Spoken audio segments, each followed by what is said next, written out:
하나님 말씀 요한일서 2장 15절에서 17절을 말씀 가집니다. 요한일서 2장 15절에서 17절 말씀 가집니다. 이 세상이나 세상에 있는 것들을 사랑하지 말라. 너희는 이제 세상을 사랑하면 아버지의 사랑이 그 안에 있지 아니하니. 근데 세상에 있는 모든 것이 육의 정욕과 안목의 정욕과 이생의 자랑이니 다 아버지께로부터 온 것이 아니요 세상으로부터 온 것이라. 이 세상도 그 정욕도 지나가되 오직 하나님의 뜻을 행하는 자는 영원히 거하느니라. 아멘. 말씀 제목은 하나님의 인도하심에 대한 오해들이라는 말씀으로 오늘 나눠갑니다. 하나님의 인도하심에 대한 오해들이라는 말씀입니다. 요즘에 그 한국 사회에 가장 인기 있는 게 점을 보는 겁니다. 각 대학마다 타로점이라고 해서 그 서양의 별점을 카드를 가지고 별점을 줍니다. 그리고 그걸 통해서 기름 화복에 대해서 이제 점을 치고 그걸 통해서 이제 사람들이 이제 좋은 어떤 점괘가 나오면 기분이 좋아지고 또 나쁜 점괘가 나오면 이제 그걸 어떻게 하느냐? 다른 뭐 부적이라든지 또 피하는 방법을 가르쳐 줘서 그렇게 합니다. 또 일본 같은 경우에 신사에 가면 그런 점들이 나오는데 주로 그 100엔을 집어넣으면 동전짜리 100원을 딱 집어넣으면 거기에 점괘가 나옵니다.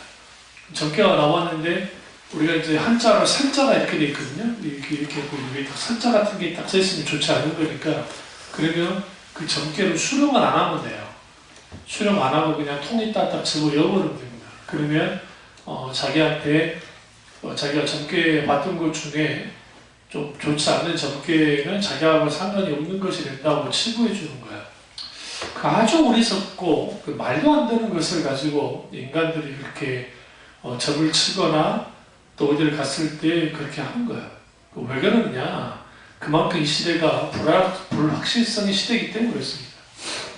도울 김용옥 씨가 예전에 말씀드렸지만 그분이 이제 한의사시잖아요. 그래서 그 환자들을 치료를 이제 하는데 어떤 분이 이제 한 30대 한 중반 좀 되는 그 아가씨 하나가 딱 들어와서 막 죽을 상을 하면서 막 우는 거예요. 그 진료 와가지고 우니까 이해가 안 돼서 왜 이렇게 우세요? 라고 하니까 남자친구랑 사귄 지 10년이 됐는데 이제는 결혼을 해야 되는데 다 양가 부모님 다 좋아했고 있었는데 이제 시댁의 그 어른들이 절을 가가지고 이제 점을 본 거예요. 점을. 이제 주로 이제 안 믿는 사람들 중에 이렇게 미신에 빠져 있는 사람들은 이제 결혼 날짜도 잡을 겸 점을 보러 갔다가 사주팔자를 보더니 아주 말도 안 되는, 그러니까 이 여자가 들어오면 집안이 망하고 아들이 빨리 죽는다는 말을 듣고 이제 결혼을 결심한다는 사람입니다. 어머니라는 사람이. 그래서 이제 이게 안 돼서 이제 그러다가 또 다시 한번 또 그 중위에 가서 또 물어보니까 또 중위가 이거는 뭐 그런 거라고. 워낙 얼마나 답답했겠어요. 답답하니까 이제 김용옥 씨한테까지 찾아온 거예요. 이제 사람 진료를 해야 되는데 한의원에 진료를 해야 되는데 엉뚱한 사람이 와서 물고 있으니까. 이제 일단 들어봅시다. 쭉 들어보니까 말도 안 되는 거예요. 이분이 주역이라든지 공부를 많이 한 분이라. 그러니까 이제 지금 여기 앞에서 말은 못하지만 개 XS 새끼 하면서 이제 욕을 한 거예요. 누구한테? 그 점 봐주는 그 사람한테.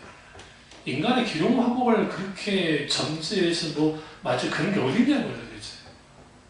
그 주역은 그런 의미로서 쓰는 게 아니라 하면서 막 이제 성질내는 걸 제가 한번 강의로 들은 적이 있는데 그분이 예수 믿지 않잖아요. 또 반기독교적인 분이기도 하고. 그럼에도 불구하고 그분이 지성인이니까 또 그런 부분에서도 이제 아니라고 분명하게 말하는데 생각보다 많은 사람들이 이런 것에 묶여 있습니다. 기독교는 그렇지 않느냐? 기독교 안에서도 소위 예언한다고 하는 사람들이 이런 짓들을 합니다. 많은 경우. 그래서 거기에 묶입니다. 그 말에 묶이면 그들의 생각이 묶이고 그들의 생각이 묶이면 행동이 묶입니다. 행동이 묶이게 되어지면 술술 뭘 내놓게 되냐면 돈을 내놓게 돼요. 그 사람이 말하는 대로, 그 사람이 조종하는 대로 쭉 움직여지는 겁니다.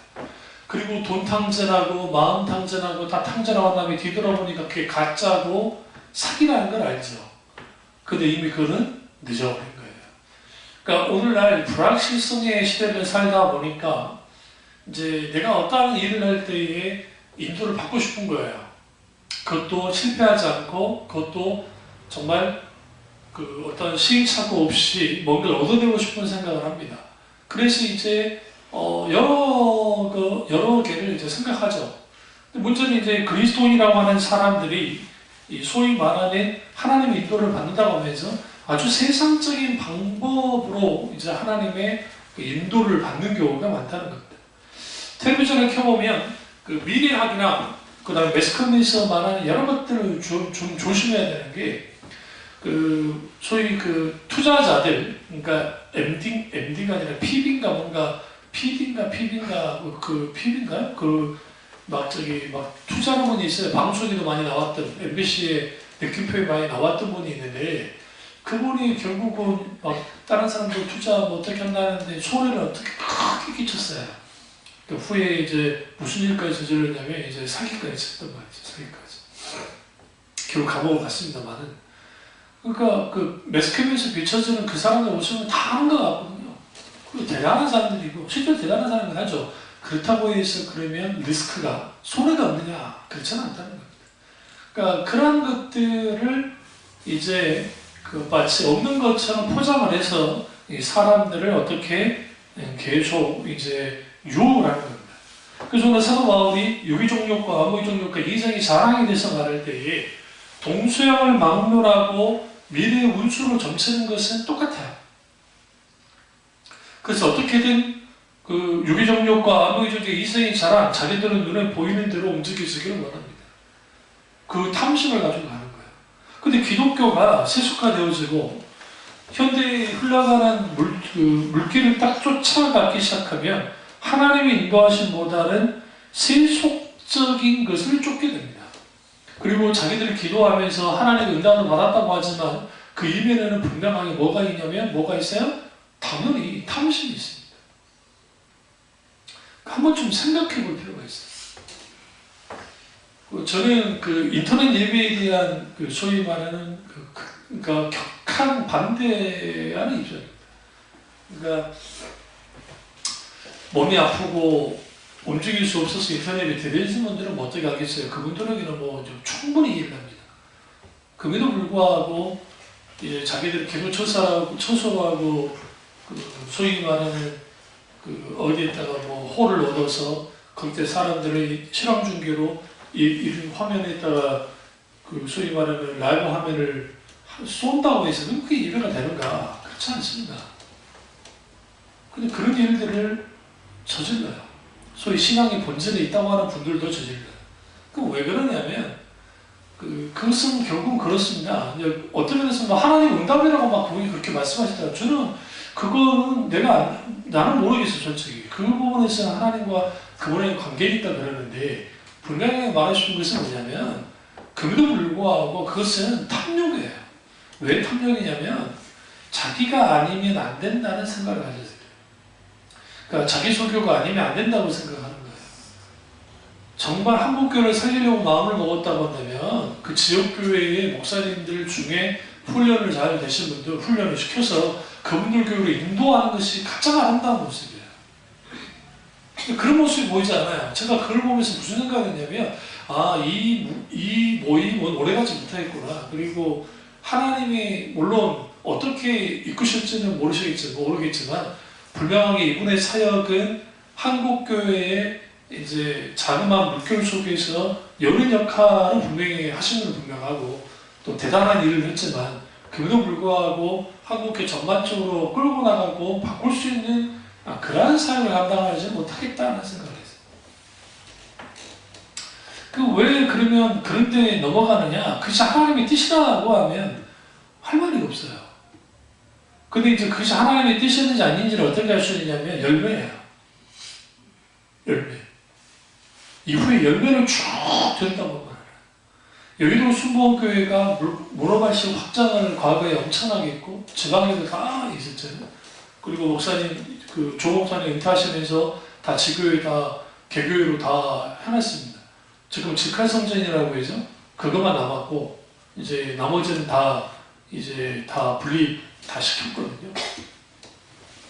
그러니까, 그럼 그랬을 때에, 그때도 똑같이 이제 그리면서 예배를 드렸어요. 많은 경우.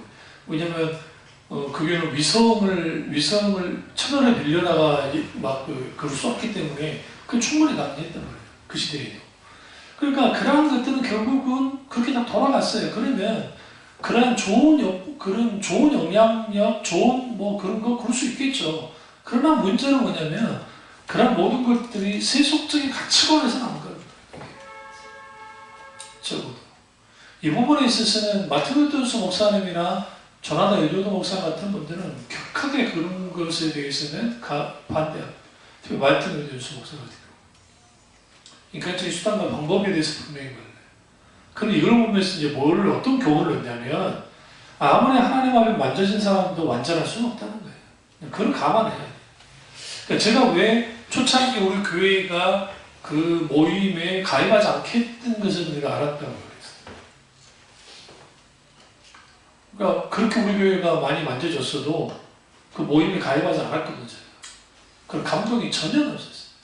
그 이유가 뭔지를 알았어요. 왜 그러냐면, 아니었어요. 그러니까 그런 것들이 이제 왜 그러냐? 하나님의 인도를 따라간다. 그리고 따라갈 때에 자기들만의 어떤 기도응답들이 있고 그걸 가지고 해석을 하고 그렇게 해나갑니다. 이렇게 말할 수 이제 제가 할 말은 없어요. 하나님은 그런 식으로 역사하기를 원하셨다고. 인간의 윤리와 방법을 가지고 그런 거 아니에요. 인간 윤리를 말하는 게 아니에요. 무슨 말이냐면, 실제로 그 현장에서 부딪히는 예배가 돼야 되지, 현재 오늘날 대단한 매스컴의 발전을 통해서 그걸 드리는 건 집에서 드리는 거나 자기들이 홀을 구해서 거기에 모여서 드리는 거 뭐를. 이런 같은 공간 안에 있으면서 사무실에서 이제 어쩔 수 없이 그 화면 통해서 예배 드리는 건 뭐라 하겠어요. 그 현장에 왔는데. 근데 그게 아닌 경우에는 아니에요. 그래서 우리 교단의 우리 총신대 예배학 교수님들이나 이분들이 이 부분에서 가장 문제를 삼아요. 그게 예배가 아니냐. 예배 아니라 그러거든요. 왜 그러냐면 거기는 인격자신 하나님과의 관계, 그리고 목회자와 스킨십이 있고 여러 가지 그런 거 없다는 거예요. 일방적으로 듣기만 하면 그게 문제예요. 그 사람들이 이렇게 한 거랍니다. 우리는 설교만 듣지 그 찬양이라든지 그거 다 우리끼리 하다가 설교만 듣는 거다. 그걸 웃기는 거라는 거예요. 그럼 이것을 벗어날 길이 뭐가 있을까? 성찬식이에요. 성찬 예배가 활성화된다. 개혁교회 전통은 매주 성찬하는 겁니다. 그래서 그렇게 해야 된다라는 거죠. 여기서 우리는 이생의 자랑과 그 다음에 우리가 유기종족과 안목종족의 이생의 자랑이라고 하는 이러한 것들이 우리도 모르는 사이에 딱 틈트고 들어올 수 있어요. 그러다 보면 하나님의 인도를 받는다 할 때 그 인도하심에 대한 하나님의 인도는 확실히 옳은데 이걸 이제 왜곡되게 해석하는 거예요. 거기서 있는 결과는 결국은 하나님의 뜻이 이제 말 그대로 왜곡되는 겁니다. 여기서 중요한 게 세속적인 동기에 의해서 하나님의 뜻이 왜곡되느냐 되지 않느냐를 살펴야 돼요. 분명하게. 그러니까 지금 제가 말한 교회 목사님, 교회님 하시는데 하시는 모든 하는 것들이 결코 덕이 되진 않아요. 그러니까 그 목사들의 입장에서 딱 들여다보면 뭐로밖에 보이지 않냐면 그분은 아무런 어떤 순수한 의도를 갖고 있고 선한 의도를 갖고 있어도 목양지가 있으면 그 목양지를 침범에 들어온 것밖에 안 돼요. 이 부분은 사도 바울이 뭐라고 하냐면 내가 복음을 전할 때 이미 복음이 전해진 곳에 내가 들어가지 않겠다고 했어요. 그 이유는 뭐였냐면 하나님을 믿는 형제들끼리 다툴 이유가 전혀 없다는 거예요. 그거 가지고 왜 다투냐는 거예요. 이미 복음이 들어갔는데 거기에 내가 내 손 하나 붙어서 거기에 다툼이 일어나기를 내가 원치 않는다. 자, 그 내부적인 상황을 내가 모르겠습니다만은 아마 생각보다 있을걸요. 그런 말들이. 왜 그러냐? 그럼 그걸 갖다 무조건 믿음 없는 사람, 한동안은 그거 가지고 뭐라고 하시던데, 내가 그걸 보면서, 아하, 여기는, 미안 말이지만, 다음 세대를 살린다, 뭐 어떤 생각을 한다까지는 좋은데, 이제 이후에 본인 아들한테 그걸 물려주는 순간 모든 거 끝날 거예요. 지금 본인 아들이 지금 목회하고 있고, 신앙을 하고 있고, 그럼 제 눈에는 뻔히 보여요. 그 일련의 과정이 전체 잘못하면 자기 아들한테 돌려주는 꼴이 될 거고, 그럼 이때까지 살겠던 그 20년의 사역이라는 것이 말짱 도루묵이 될 수 있어요. 그러지 않기를 바라고, 아직 그분의 의도를 모르니까 제가 할 말은 없습니다만, 그렇게 되지 않기를 바라서 이 말씀드립니다. 그럼 저는 교회사를 공부를 하고, 그 다음에 아주 철학학위를 받으신 교수님들 밑에서 이제 강의를 듣다 보면 그분들이 정확하게 짚은 게 있었어요. 그게 뭐냐면 현재 그런 모습들이에요. 그러니까 흘러가는 모습들을 그분들이 말했던 그대로 일어나요. 무서울 정도로. 왜 그러냐면 2000년 역사를, 기독교 역사를 깊이 들여다보신 분들이니까 그 2000년의 역사 가운데 별의별이 다 일어났을 거잖아요. 거기 하나님의 놀라운 부흥부터 시작해서 막 그러지 않는 세대라는 기록들이 쭉 나오잖아요. 그 연구를 하다 보면 흘러가는 방식이 달라요. 흘러가는 방식. 그거를 가로막을 수 있는 그 차세대 리더십이 나오면 그거만큼 좋은 게 없어요. 정말 거기에 그런 리더십을 가진 귀한 목사 한 분이 이제 한두 분이 나오면 그 모임은 아주 더 귀해질 겁니다. 그렇지 못했을 때에 이제 한계를 분명히 갖게 되겠죠. 그럼 제가 왜 이렇게 말씀드리냐면 안타까워서 그런 거예요. 그 세속적인 동기에 의해서 되어지는 거. 그러니까 이번 컨퍼런스 설교를 듣는데 부가자 중에 또 기도 초소를 계약을 했다고 하더라고요. 그러니까 제가 아무렇지 않게 계약했다고 하더라고요. 그래서 제가 아주 이해가 되지 않았어요. 지방, 그러니까 경기도 지방 막 그쪽은 제가 그렇다 쳤는데 서울까지 들어왔다는 말을 듣고 이거는 정말 아니다 그랬어요. 정말 아니다. 왜 그러냐면 그 수도권은 서울권은 차가 없어도 지하철을 갈 수도 있고 그 다음에 차로 가도 그렇게까지 많이 걸리지도 않아요. 경부고속도로 타고 들어가면 거기는 충분히 간단 말이에요. 쉽게. 그런데도 그럼 그것을 가능하는 이유가 뭘까라는 거. 그 교회가 그쪽이 아주 빚이 많거든요. 여러분 그 생각하셔야 돼요. 빚이 많다는 것은 결국 들어가는 돈이 많다는 것이고, 그러면 그쪽으로 찾아오는 사람들이 숫자적으로 그렇게 많지 않으니까 한계가 있는 것이고, 그럼 숫자를 늘려야 돼요. 숫자를 늘려야 헌금이 들어올 거고, 헌금이 들어야 빚을 갚든지 원금을 갚든지 해야 될 것이고, 그러니까 그런 모든 계산을 다 해봤을 때 늘리지 않는 게 바보죠. 인지도도 있고 또 소교적인 메시지의 영향도 있고 여러 가지 있으니까. 그러면 그런 방식들을 말하는 게 아니에요, 단순히. 그러나 중요한 거는 그런 것들의 이면에 세속적인 동기가 있다는 거죠. 여기서 하나님의 인도하신 문제가 생겨요. 그러니까 우리 모교회가 처음 교회를 지을 때 이제 무슨 일이 있었냐면, 우리 담임 목사님도 이제 은퇴하셨지만 그래도 하나님 뜻 가운데 살려고 하여 몸을 쳤던 목사님 중에 한 분이고 의식이 있던 분이에요.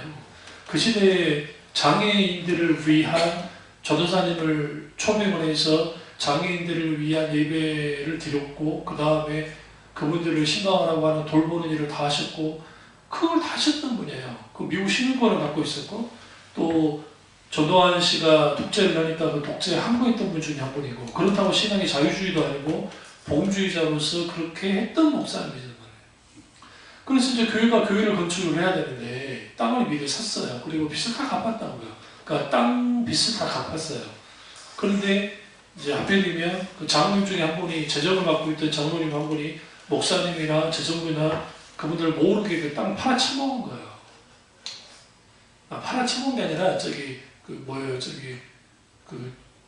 그거를 담보 잡아가지고 이제 대출을 받아버리는 거예요. 그 당시 돈으로 80년 돈으로 한 3억인가 3억 5천인가 3억인가, 그러니까 85년인가 6년 정도로.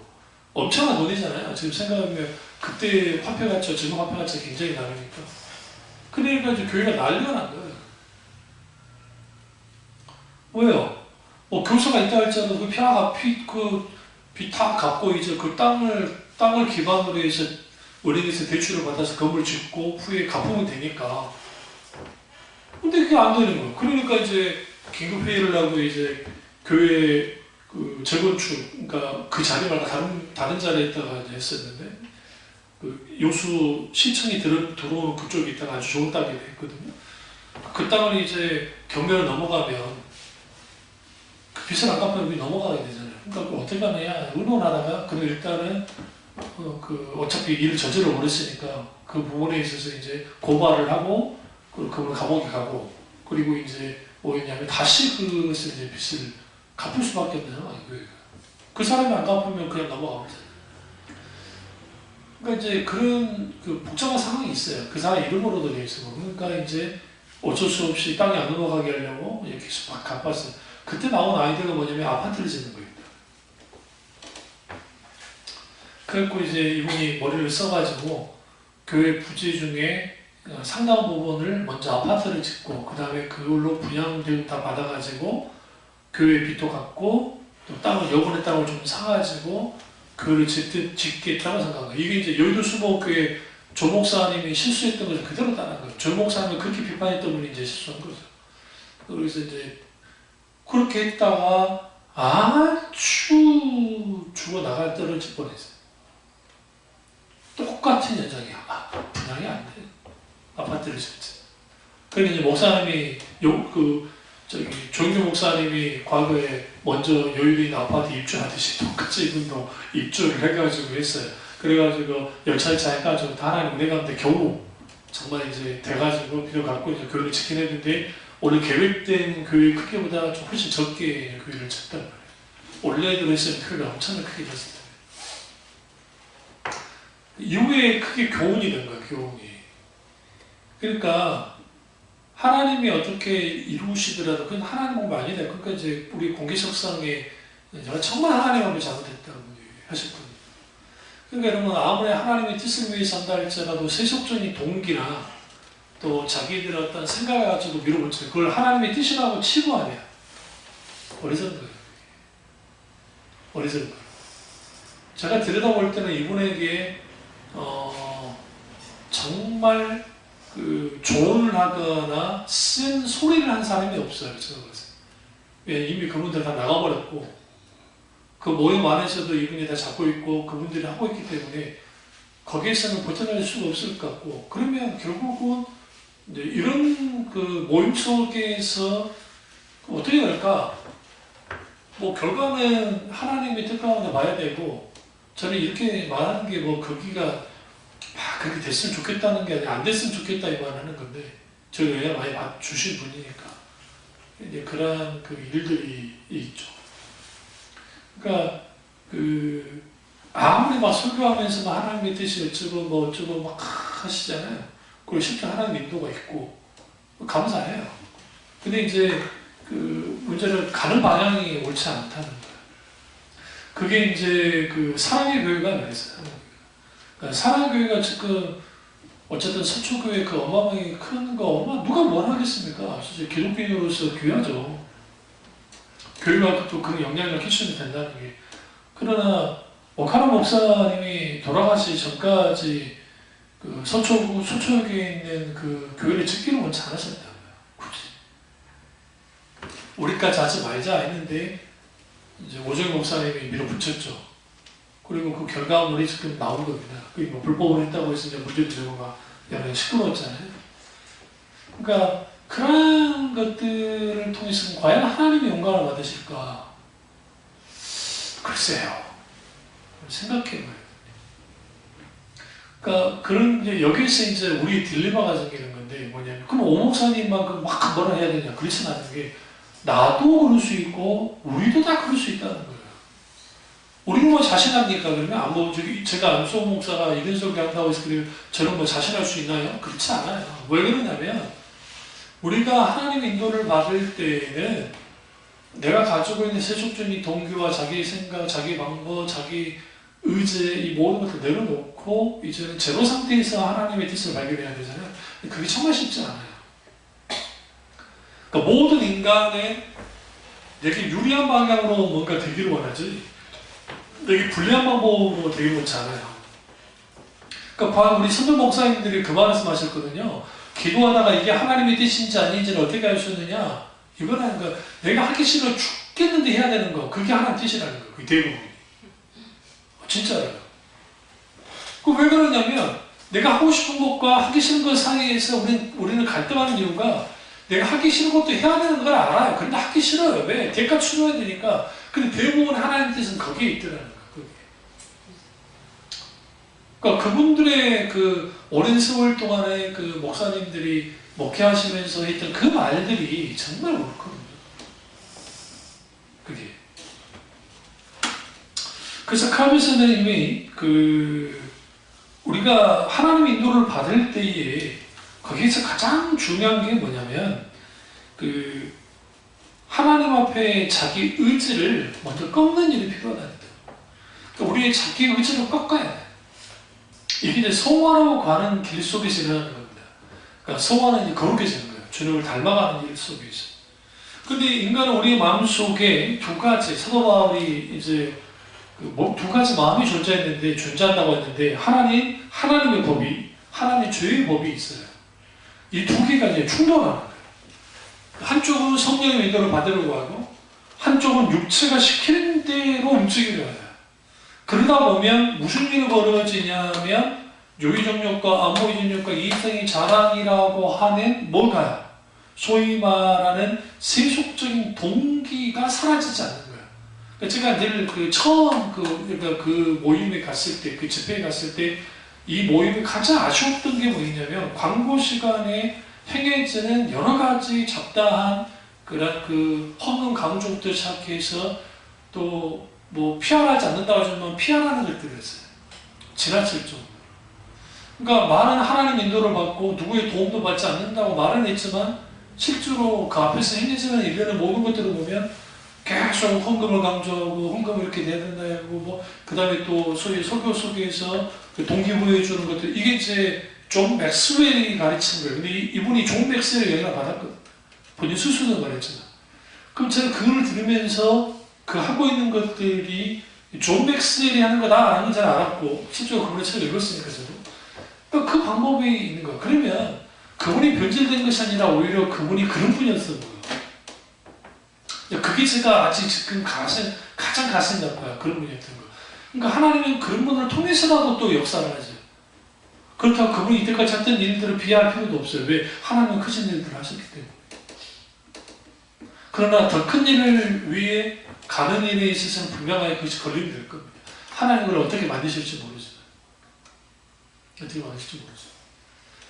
그러니까 이런 것들은 그분만 가지고 있는 게 아니라 안성호 목사나 어느 누구나 다 갖고 있어요. 그런 한계를. 왜냐면 완전한 인간은 없기 때문에. 그러니까 어떤 부분에는 사람마다 달라요. 어떤 사람은 이런 부분이 굉장히 뛰어난 사람이 있고 어떤 사람은 이런 부분이 좀 덜한 분들이 있어요. 이게 서로 비추어 보면 누가 잘났고 누가 못났고 할 필요가 없는 게 그게 그거예요. 다만 이제 이러한 것들을 좀 줄일 필요가 있다는 거죠. 조심해요. 이러한 것들이 좀 아쉬운 거. 제가 그런 생각도 있어요. SNS에 직접 이분에게 글을 보낼까라고 생각도 있어요. 내가 직접 써가지고. 근데 굳이 여러 가지 눌려있고 하는데 내가 또 그렇게 보낸다고 해서 이분이 들을 사람 들을 것도 아니고 내가 봐서는 그러면 묵묵히 그분을 위해서 기도하는 것이 오히려 더 좋겠다 싶었으니까 나서지 않은 것 뿐이지 그런 거예요. 그래서 여러분 사람의 자기의 본질은 자기중심적인 사고, 이기주의, 집단적 이기주의, 세속적인 허영, 평안의 추구, 세속적인 사고 영향을 받습니다. 그러다 보면 하나님의 인도에 대해서 오해하는 거예요. 지금 이제 수능철이잖아요. 내일 수능이잖아요. 그러니까 아까 이제 뉴스 잠깐 보니까 명동 성당을 비춰주면서 어떤 중년의 아주머니 한 분이 이제 기도하고 나오시다가 이제 인터뷰를 하는 걸 들었어요.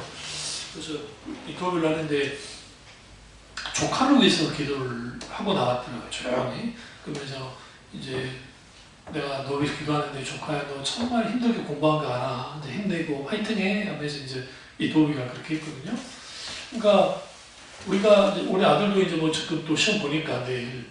근데 그러한 그 기도 얼마나 귀합니까? 그래도 수능 한번 보는데 하나님 앞에 기도하는 부모들 귀하죠. 근데 이제 이게 이제 왜곡될 때가 문제인 거예요. 어떻게 왜곡이 되어지냐면 이제 하나님 붙여달라고 붙여주소서 하면서 기도하는 거예요. 그래서 이제 이 밤을 날밤을 새는 겁니다. 찬양하면서. 네? 내가 찬양하는 이걸 봐서라도 시험 대박 나기를 없었어요. 수능 대박, 수능 대박, 수능 대박. 주여 대박 참 주옵소서. 대박 주소서, 대박 주소서. 막 하면서 막 기도하는 거야. 하나님. 그러면 여러분 그게 이제 뭐가 이제 문제가 되냐면 하나님의 인도하시는 오해 중에 첫 번째가 자기 정당화예요. 자기 정당화. 첫 번째가 자기 정당화라는 말은 무슨 말이냐면 자기가 정당성을 부여하는 거예요. 이게 이제 사울이 저질렀던 실수입니다. 사울이 그 아말렉을 진멸할 때 진멸하지 않고 아각 왕을 이제 사로잡아 왔습니다. 양떼도 데리고 왔죠. 좋은 양떼도. 여기서 이제 이 사울이 두 가지 의도를 가지고 이제 그 행동을 한 겁니다. 하나는 양떼를 데려온 것은 어떤 전쟁에 나아갔을 때 그 전쟁에서 승리한 군사들이 요구하는 것은 전리품입니다. 근데 다 불태우고 없애버리면 전리품이 없잖아요. 그러면 전쟁할 이유가 없는 거예요. 싸울 이유가 없어요. 싸운 다음에 얻은 게 하나도 없잖아요. 그러면 그 싸움에 나갔던 사람들이 불만을 가질 수밖에 없을 것이고, 그러니까 결국 환심을 사기 위해서 사울 왕이 가지고 나온 겁니다. 말은 이렇게 살려준 거예요. 양떼들을 살리고 갖고 온 거예요. 그 말은 하나님께 뭐 좋은 것을 제사드리기 위함이라고 한 거지만 그것은 그렇지 않습니다. 근데 여기서 한 가지 알아야 할 것은, 그리고 그런 마음이 사울이 전혀 없었느냐? 있었어요. 좋은 것을 하나님께 드리려고 하는 마음도 있었다고요. 근데 그것이 마음의 비중 속에서 비교해보면 자기를 따르는 군사들의 마음을 얻는 것이 이게 95%라고 한다면 하나님께 좋은 양으로 제사를 드리려고 하는 것은 5%였단 말이에요. 그런데 이 5%를 가지고 뭐 했느냐? 정당화 시켰어요. 이거. 왜? 사울이 화낼까 아니까. 사무엘이 화낼까 않기 때문에. 그 짓을 한 거고. 또 하나는 아각 왕도 현장에서 죽였어야 됐습니다. 불살라 뭐였어요? 태워서 없애버렸어요. 근데 왜 아각 왕을 잡아왔을까요? 그는 순전히 자기를 위한 거였습니다. 그러니까 양떼를 가져온 것은 사람들과 조그만의 하나님을 위한 것이 있다고 한다면 아각 왕을 잡아온 것은 자기를 위한 것이에요. 왜 그러느냐? 아말렉이라는 족속 자체가 아주 호전적인 족속입니다. 제가 늘 말씀드렸지만 이집트도 아말렉 하면 막 치를 떨 만큼 아주 그러니까 호전적인 족속들이라 이 아말렉 왕을 사로잡아서 그것도 사울 왕 앞에 무릎을 꿇리고 사람들을 보는 앞에서 모욕을 주고 난 다음에 목을 친다는 것은 이제는 사울 자신이 뭐라는 거예요? 왕 중에 왕이라는 것을 뽐내고 있는 거예요. 다시 말하면 하나님은 안 주기도 없는 행동을 한 거예요. 이게 이제 일종의 자기 정당성을 하면서 하는 거예요. 그러면서 이게 뭐라고 하느냐? 모세에게 하나님이 아말렉이 뒤를 치고 했을 때 요수아가 이제 나가서 싸우고 우리 손을 두고 기도하면서 승리를 하잖아요. 그때 하나님께서 여호와 하나님이 아말렉과 대등히 싸우시리라고 말하면서 반드시 그들을 진멸하겠다라고 말씀하십니다. 그리고 그 진멸함의 약속이 이제 계속적으로 뭐예요? 완전히 이루어지지 않고 계속 이제 늦춰주다가 사울 왕 때가 됐을 때 기회가 온 겁니다. 그래서 이제 하나님의 명령을 따라서 이제 전쟁에 나갔고 하나님의 도우심 속에서 엄청난 승리를 한 겁니다. 여러분, 한 민족을 코너로 몰아서 진멸시킨다는 게 쉬운 게 아니잖아요. 물론 거기 일단의 사람들을 도망쳐서 이후에 아간이라는 사람이 나오잖아요. 그 후에 하만이라는 사람이 이제 모르드게 그 에스더 시대에 나오잖아요. 하만이라는 사람이 그게 아말렉의 그 이제 마지막 자손이라 할 수 있는 사람이 있는 겁니다. 그러니까 그게 나오는데 이제 아각을 죽일 때에 그가 그렇게 이제 막 쇼를 하고 사람들 앞에서 자기의 위대함을 드러내는 통해서 그리고 그렇게 해서 이제 죽이는 거죠. 그때 환호성 얼마나 컸겠어요. 얼마나 자기가 뿌듯했겠어요. 그게 하나님을 통해서 되어지는 일임에도 불구하고 하나님은 지워지고 누구만 남아요? 아가 왕을 죽인 사울만 남았단 말이에요. 사울의 이름만. 그럼 뭐 했겠어요? 사람들이 사울의 이름을 여러 했겠죠. 사울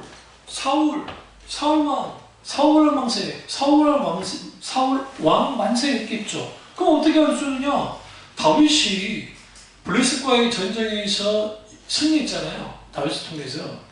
그러자 이스라엘 백성들이 거리에 다 길마다 뛰쳐나와서 뭐 했나요? 응? 사울이 죽인 자는 천천히요, 다윗 죽인 자는 만만이라 라고 하면서 뭐 했어요?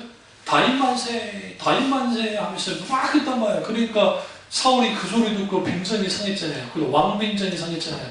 그 시로부터 뭐 하기 시작했다 했어요? 다윗을 미용하고 다윗을 죽이기로 결정했다 했단 말이에요. 본인이 어떤 사람인데 아각 왕을 쳐 죽였던 사람인데 그를 깡그리 다 무시하고 저 어린 것이 골리앗 하나 죽이고 그렇게 전쟁 승리했다고 그간한테 가니까 그게 견디지 못하는 거예요. 왜? 이 사람은 철저하게 자기중심적인 사람이에요. 하나님의 평가보다는 사람 평가가 중요한 사람이고, 그러니까 자기가 한없이 높아진 사람이 자기보다 더 열광적인 칭송을 받으니까 그게 못 견디는 거죠. 그 못 견디니까 이제 다윗을 죽이려고 하는 일들을 서슴없이 하는 거예요.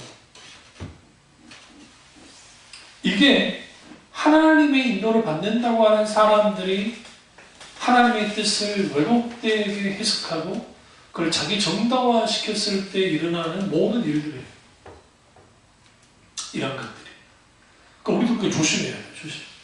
그러니까 이런 거가 있었잖아요. 우리가 그 IMF 때 여러 일들이 있었지만 크고 작은 교회들 많이 넘어갔거든요. 재진 교회들이. 그 왜 그러느냐면 하나님의 뜻이라고 성전 건축을 다 했어요. 그러니까 교회당 건축을 다 했단 말이에요. 근데 무리하게는 했죠. 그리고 그 시대에 그 불패 신화 중에 교회당을 건축을 하면 사람들이 몰려온다고 하는 그런 신화가 있었어요. 90년대만 해도. 그래서 그렇게 지었는데 IMF 때 다 꽈당꽈당 다 넘어져 버렸단 말이에요. 그 대표적인 교회 중에 하나가 만나교회도 그랬고요. 그래서 하나님 은혜 가운데 만나교회는 잘 그 고비를 잘 넘겨서 이후에 김병삼 목사님이 오셔서 이제 비도 다 갚고 하긴 했지만 그때 기독교 신문에 통으로 나왔던 게 만나교회가 이제 경매로 넘어갈 수 있다는 위기가 그 제가 이제 대학원생일 때 그때 봤거든요. 안타까웠어요. 그때. 그리고 또 다행히 정말 하나님으로 넘어가지 않고 그 아름답게 지어진 교회가 어쨌든 아들 목사님의 김호영 목사님의 아들이신 김병서 목사님을 통해서 하나님 은혜 가운데 잘 이제 위기를 극복했다는 걸 얼마나 감사합니다. 이후에. 그러니까 그럼에도 불구하고 많은 교회가 넘어갔습니다. 이단으로 많이 넘어갔습니다. 생각. 그러니까 그래서 우리가 그 하나님의 뜻이라고 했는데 그러면 정작 거기에 하나님 뜻이 어디 있냐는 거예요.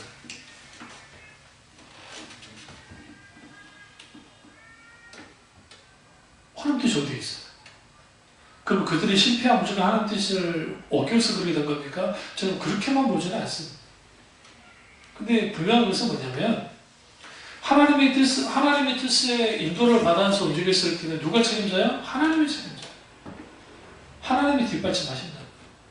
그 하나님의 뒷받침이 있느냐 없느냐 그에 따라서 정말 하나님의 인도를 받았다 안 받았다 할 수 있고 달라스 위라드 목사님이 하나님 듣기라는 책이 있습니다. 그 하나님 듣기라는 책에서 오늘 많은 사람들이 하나님의 인도를 받았다고 주장하지만 정말 올바르게 하나님의 인도를 받는 사람은 그렇게 많지 않다라고 그분이 있었어요. 지적했어요. 왜 그러냐면 우리도 모르는 사이에 그릇된 동기를 가지고 하나님의 뜻을 뭐 할 수가 있어요? 찾을 수 있어요. 오늘 사도 요한이 지적한 것처럼 유기 종력과 안보의 종력과 일생의 자랑이 내리지 않는 상태에 있게 되었으면 하나님의 뜻을 왜곡하게 돼요. 왜곡하면 이제 일어나는 게 이제 자기 정당화를 만들어내는 거예요. 이런 사람들이 주로 어떤 사람이냐면 아집이 강한 사람, 지나치게 강한 자아를 갖고 있는 사람들이 어떤 일을 하든 간에 그것은 무조건 하나님의 뜻이라고 정당화 시켜버리는 거예요. 기독교인들이 특별히 그 오해하는 것 중 하나가 섭리론이에요. 섭리. 이렇게 섭리는 뭐냐면 그 하나님이 어떤 일들을 이루실 때에 미리 하나님이 정하시고 하나님이 그 부분에서 간섭하시고 역사하셔서 그분 하나님의 그 뜻을 이루는 걸 섭리라고 합니다. 그래서 이걸 이제 하나님이 일반 섭리가 있고 하나님이 특별 섭리가 있고 막 그게 이제 그 신학적인 의미에서는 그런 의미가 있어요. 교리적으로. 근데 이제 섭리는 뭐냐면 인간이 이해하지 못하는 것을 인간이 할 수도 없는 것들을 하나님은 하나님의 뜻을 이루기 위해서 하나님의 섭리를 이제 인간들에게 보여줍니다. 근데 이제 이걸 오해하면 어떤 식으로 하냐면 공부는 정말 죽어도 안 하는 애가 그리고 열심히 공부도 하지 않고 하는 애가 교회에서 막 가서 철야하고 새벽기도 드리고 기도 열심히 하고 하면서 뭐라고 하냐면 하나님 서울에 있는 대학 가게 해주십시오. 서울대까지 말하지 않습니다. 인서울하고 싶습니다. 서울 안에 있는 대학에 붙여주옵소서. 기도하고 기도한다고 해서 네? 대학 붙나요? 뭐 안 붙어요. 하나님은 그런 하나님이 아니기 때문에. 근데 떨어지면 뭐합니까? 어떻게 하나님 이룰 수 있습니다. 그런 사람도 있고 또 하나는 이거예요. 하나님에게 건강 주옵소서. 하나님에게 건강 주옵소서. 내 건강을 주시옵소서 라고 막 그렇게 기도하는데 운동도 안 해. 먹는 거 절제도 하지도 않아. 또 뭐 과로해. 심지어는 술, 담배까지 해 하면서 막 사는데 기도하면서 하나님 내 건강을 지켜주시고 건강을 지켜주시고 건강을 지켜달라고 아무리 기도하는 걸 하세요. 건강을 지키지 않아. 안 돼요. 그런 것까지 하나님 이루어지기를 원하고 기도하는 사람들이 있어요. 생각보다 많이. 자신의 나태함, 무절제함을 회개하지 않고 자기 정당화를 시키면 이게 뭐냐면 자기를 위로하는 이중자본다는데 자기를 향해서는 자기를 위로하고 밖으로 향해서는 하나님을 원망하는 일을 저지른다. 물론 우리가 알아야 돼요. 하나님은 악을 선으로 바꾸시고 약한 자를 들어서 강한 자를 어떻게 이기게 하시는 하나님인 것은 분명해요. 그럼에도 불구하고 하나님이 우리 가운데 역사하실 때는 그 하나님의 선한 간섭이 있을 때는 우리에게 요구되는 게 두 가지가 요구되는데 하나는 하나님을 향한 끝없는 기도와 또 하나는 믿음이에요. 끊임없이 하나님 앞에 기도하는 거예요. 하나님 어떻게 되기를 원하십니까? 그리고 내가 뭘 해야 됩니까? 하나님과 친밀한 교제 속에서 하나님의 뜻을 묻고 그 뜻 가운데에서 우리가 순종하게 나가기 시작할 때, 믿음으로 순종하게 나가기 시작할 때 그것이 결과로서 나타나는 게 하나님의 섭리의 역사예요. 그러니까 많은 교인들이 교회 그러니까 어떤 뭐 은사주의한테 가가지고 예언기도를 받겠다고 막 받아요. 머리를 들이밀어요. 그러면서 뭐 하느냐? 쪽지를 건네주면서 내 자식이 어떻게 잘 되길 원합니다. 사업이 잘 되길 원합니다. 뭐 잘 되길 그러고 이제 막 그 은사주의자들이 내가 기도를 하면서 잘 되길 원하노라 하면서 막 한다고 해요. 그 봉투 자기들이 주는 봉투 두께에 따라서 하는 그런 정말 사건들도 있단 말이에요. 다 그렇지 않겠지만. 저 과거 섬겼던 목사님 은사주의자였는데 그 철저한 기복주의입니다. 당연히. 그런데 그 은사를 갖고 있는데 본인이 뭐 이제 그러시더라고요. 그 이렇게 헌금, 감사금이나 보면 그걸 보면 다 하나님이 알려준대요. 그래서 예언 기도 해주는 거예요. 헌금 시간 말이에요. 그러니까 헌금 기도 시간이 보통 설교 시간의 반 정도를 차지해요. 이를 부르면서 하다가 또 어떤 감독 있으면 뭐 해주고, 뭐 어떤 감독 있으면 뭐 해주고, 그다음 축복해주고, 뭐 해주고, 뭐 한다는 거예요. 부인하지 않아요. 하나님은 그렇게 역사하실 수 있다고 생각합니다. 그러나 늘 그러진 않을 거 아니에요. 그러니까 교인들이 어떻게 하냐면 감사헌금을 그 교회가 100명이 좀 안 됐었는데 감사헌금 그 대다수 교인들이에요. 매주만 자기들만의 기도 제목을 적어가지고 금방 이제 하나한테 감동 같은 게 있으면 그걸 가지고 막 합니다. 그러면 막 이제 자기가 헌금했는데 자기가 원하는 것에 대해서 하나님 해준다고 합니다. 그러면 한 거예요. 분위기가 얼마나 좋아요? 생각해보세요. 그러니까 교회가 당연히 돈이 많아질 수밖에 없어요. 그래서 크게 교회를 지었잖아요. 크게. 그 교회 크기가 어느 정도 되냐면 지금 여기 있는 옆에 있는 저기 하나님의 교회 저기 이단 넘어간 하나님의 교회에 한 3배, 4배 돼요. 3배 정도 돼요. 결국 적지 않아요. 굉장히. 그러니까 큰 교회를 지었죠. 그러니까 거기서 내 제자 녀석들이 들려오는 소리가 교회당 건축할 때, 성전 건축할 때 헌금하면 복 받는다고 하니까 그 녀석들이 이제 성인이 됐죠. 내 제자들이었지만 그 녀석들이 그 카드 빚을 내가지고 헌금을 한 거예요. 한두 명이 아니라 교회가 빚을 내가지고 헌금을 한 거예요. 그 중에는 좀 의식 있는 녀석들은 그거 아니라고 생각하고 이제 아니라고 했다가 이제 미움받아서 이제 교회에서 쫓겨나기도 하고. 그러니까 그럼 왜 그렇게 헌금을 그렇게 하느냐? 분위기가 그래요. 그러니까 막 예언 기도를 해주고 막 기도 화목을 점쳐주시 해주니까 가로들이 다 긁어져요. 그리고 저도 목회를 하다 보면 그 100명 이상 되지 않으면 교인 수가 한 400명이니까 400명까지 커버가 된다고 하는데 대부분이 그 교인들의 속사정을 대부분 다 알아요. 저기 신방을 돌다 보면 다 알아요. 어느 정도. 그러니까 소위 말하는 저기 예언기도 해주는 게 그게 어려운 게 아니라는 거예요. 소위 말하는. 굳이 따질 때. 그렇다고 그게 성령이 역사하지 않았다고 무조건 단정할 수는 없지만 분명히 개조는 하나님 역사 있었을 거라고 보긴 합니다만 그러나 상당수 인위적인 게 들어가지 않았다고 어떻게 볼 수 있냐고요. 실제로.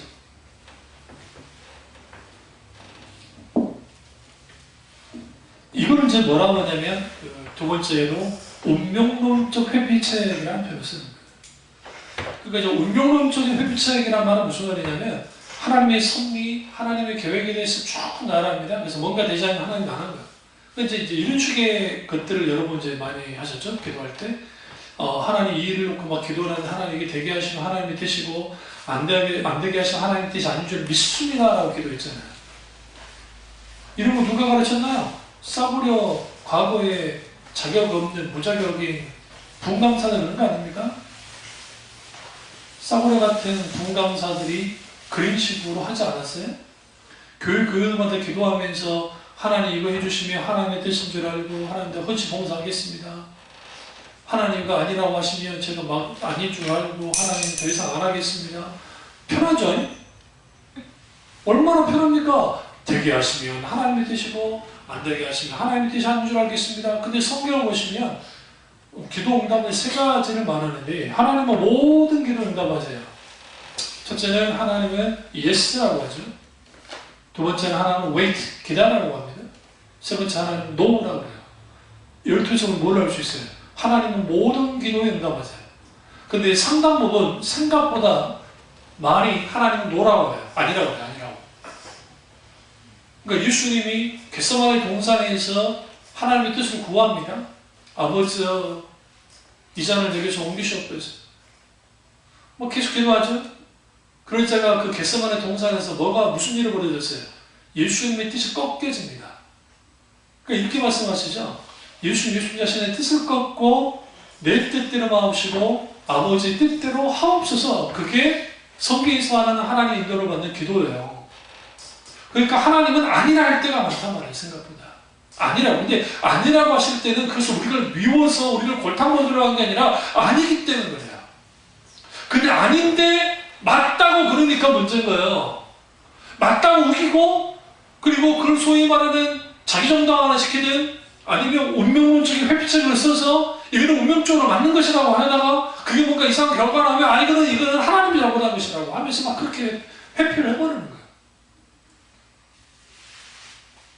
사도 바울이 여러분 복음전도 사역을 하는데 그 어마어마한 거리를 전도하는데 육신의 벽이 든 상태에서 하면 안 되잖아요. 얼마나 힘들었겠어요. 그런데 하나님이 세 가지의 가시를 운행해버렸다잖아요.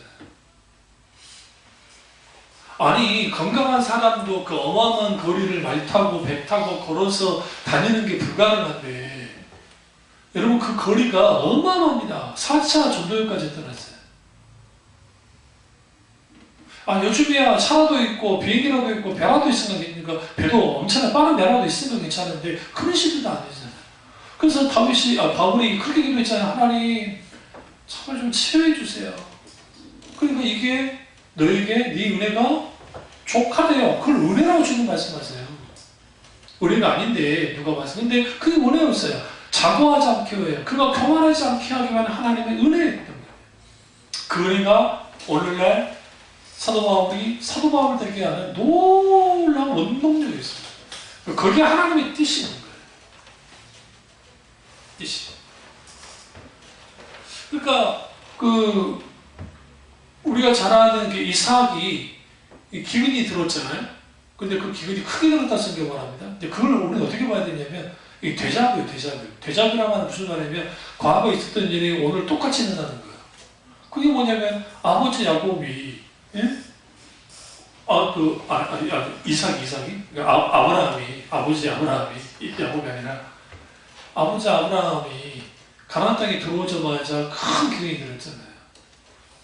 하나님께 묻지도 않고 따지지도 않고 어디부터 내려갔어요? 이집트로 내려가 버렸잖아요.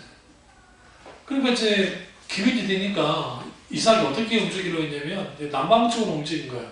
처음부터 그 이집트를 가려고 생각이 없었어요. 근데 그 행동에는 뭐가 나타나냐면 여차하면 이집트로 가겠다는 행동이 보인 거예요. 그 하나님이 딱 막습니다. 그리고 너는 내려가지 말라 그래요. 그리고 어디로 가라냐면 그랄 땅으로 가라.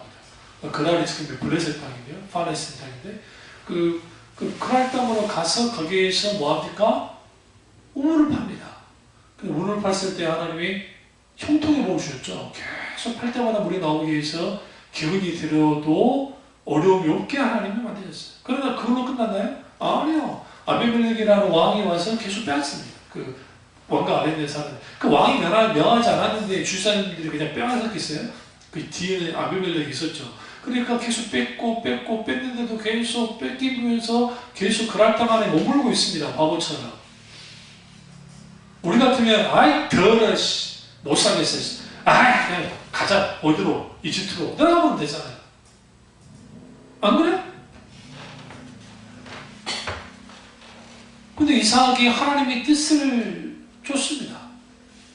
그래서 이제 재밌는 게 여러분 그 성경 지도를 펴놓고 그 성경 읽어보면 그 그랄 지역에 이제 어느 정도 중심지에 있다가 계속 옆으로 밀려가요.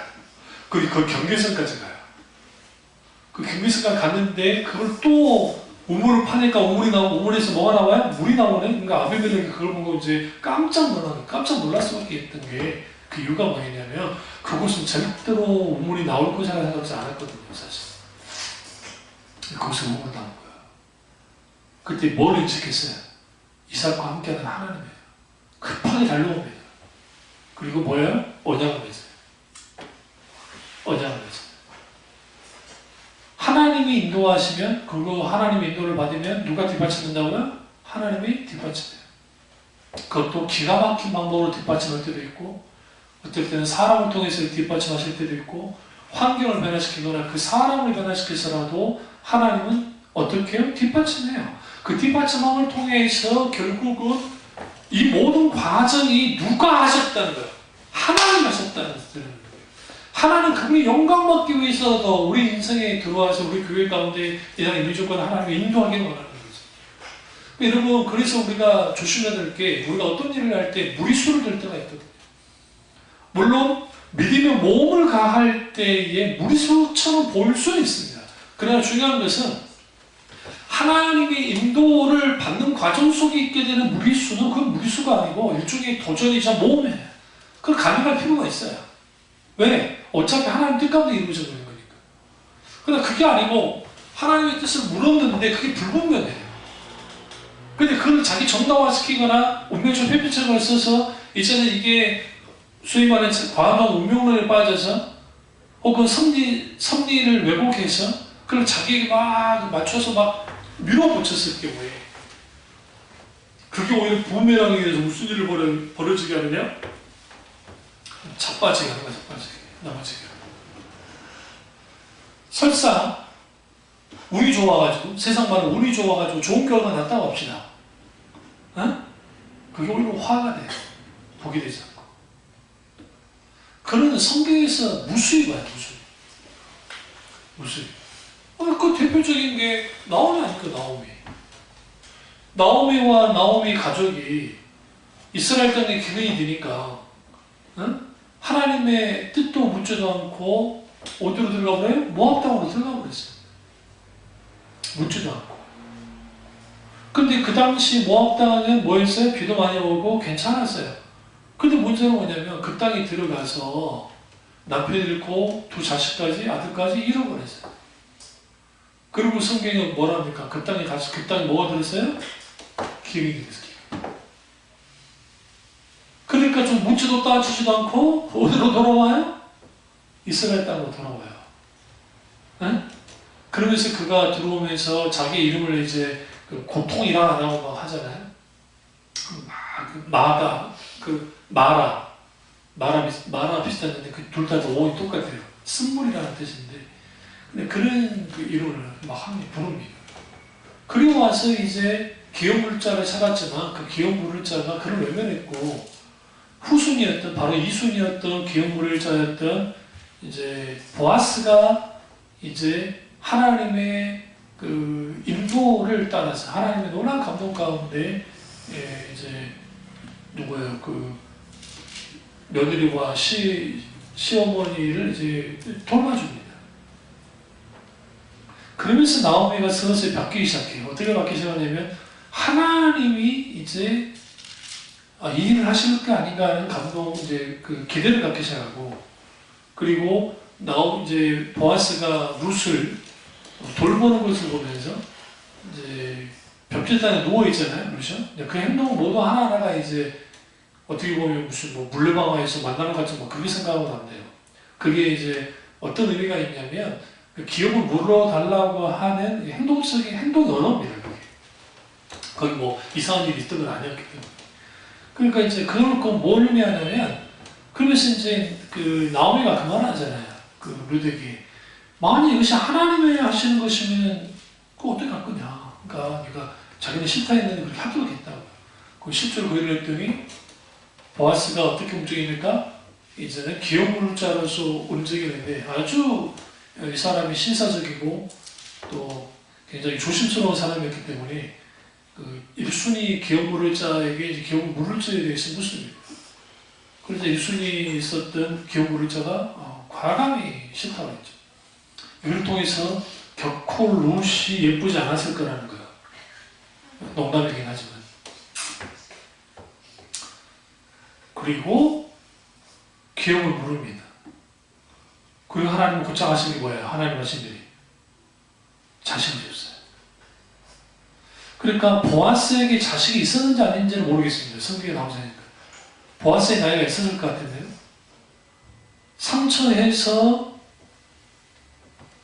다시 장가를 들었는지는 모르겠지만 분명한 것은 예수님의 족보에, 다윗의 족보에 보아스와 룻 사이에 난 아들이 뭐예요? 거기에 이름이 들어가잖아요. 그게 하나님의 놀라운 섭리가 드러나는 것들. 근데 그게 아주 사소하다고 느껴지는 그런 일부분에서도 거기에 하나님의 인도하심이 있고, 그것을 사람들이 놓치지 않고 믿음으로 반응했을 때 하나님의 은혜가 있고 하나님의 놀라운 역사가 있고 하나님은 반드시 그 일들을 이루시다는 거예요. 그게 하나님의 인도하시는 방법이에요. 근데 이것을 오해하고 우리는 어떻게 기도하냐면 하나님의 뜻을, 하나님의 모든 계획을 다 보여주세요라고 기도해요. 그럼 하나님 이렇게 말합니다. 나는 네가 감당할 수 있는 만큼, 네가 적어도 볼 수 있는 부분만큼은 내가 보여줄 거야. 만약에 우리 인생의 모든 부분을 보고 내가 미리 봐버린다고 한다면 결코 우리는 뭐 하지 않을까요? 응? 하나님 앞에 계속적으로 지속적인 기도 올리지 않을 겁니다. 왜? 결과 다 알잖아요. 그 결과 따라가면 되잖아요. 하나님은 그런 걸 원치 않아요. 소위 말하는 하나님이 이루신 결과를 따라오는 것이 아니라 인격치 하나님 그분을 따라오기를 원해요. 그래서 하나님은 우리 가운데 있는 하나님의 인도하심에 대한 오해들을 거둬내는 거예요. 시간에 갔을 그 다음 주에 이제 왜 하나님의 인도하심에 대한 오해가 있는지를 좀 더 다루도록 하겠습니다. 기도하겠습니다. 기도하실 때 오늘 이 말씀이